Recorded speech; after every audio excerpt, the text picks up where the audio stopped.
درود دوستای گلم، خوش اومدین به یه ویدیوی دیگه از چنل خودتون.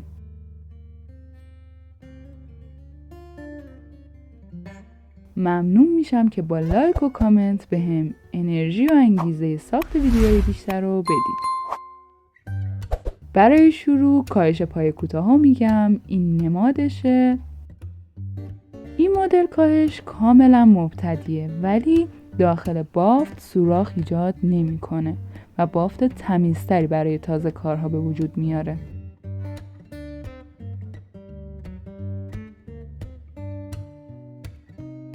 به این صورت که پایه اول رو به صورت نصفه میبافیم. ببینید به صورت نصفه میبافم، نخا رو یکی نمی کنم.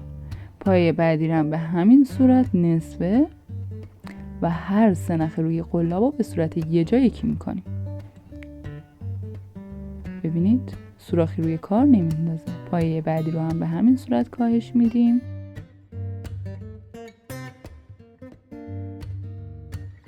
هر سه نخ رو یکی میکنیم.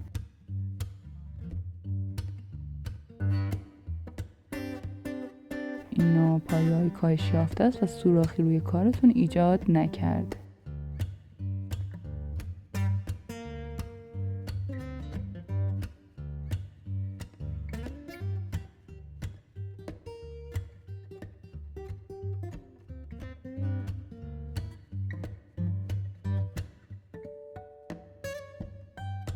اینم از انتهای کار که میبینید همونطور این دوتا پایه که کاهش دادیم هیچ سوراخی روی کار نداره.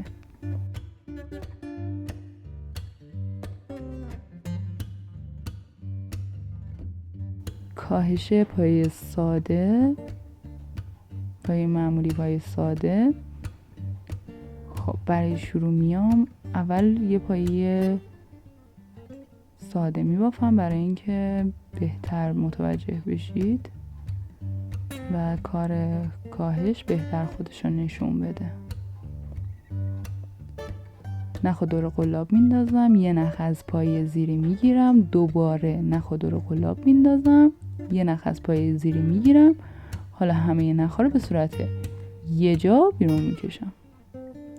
دوباره یه پایه ساده رو به صورت نصفه میبافم، دوباره بعدش هم نصفه. حالا همه نخ ها رو یه جا یکی میکنم.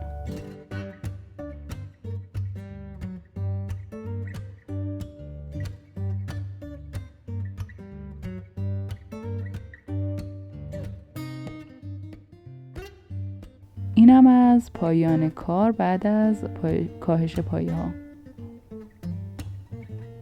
ببینید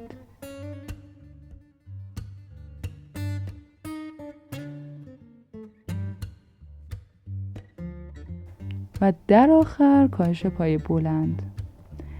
تأکید میکنم که این مدل کاهش ها برای مبتدی هاست و در آینده کاهش های حرفه‌ای تری آموزش میدم.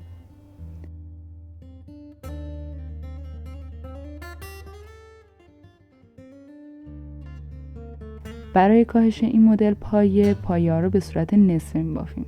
ببینید به این صورت که نخ و دور قلاب میندازیم، یه نخ از پایه زیری میگیریم، پایه رو دوتا یکیشو میبافیم، دوتاش میمونه. دوباره پایه بعدی نخ و دور قلاب میندازیم، یه نخ از زیری میگیریم، دوتا یکی میکنیم. حالا سه تا نخ روی قلاب داریم، این سه تا رو یکی میکنیم.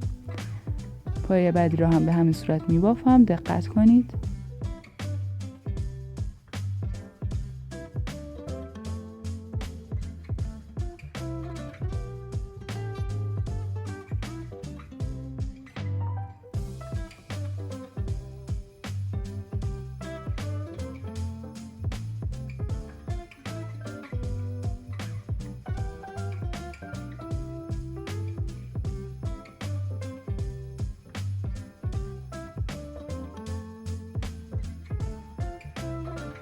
ببینید اینم از پایان کار کاهش پایه. ببینید این پایه کاهش پیدا کرده، این پایه هم همینطور.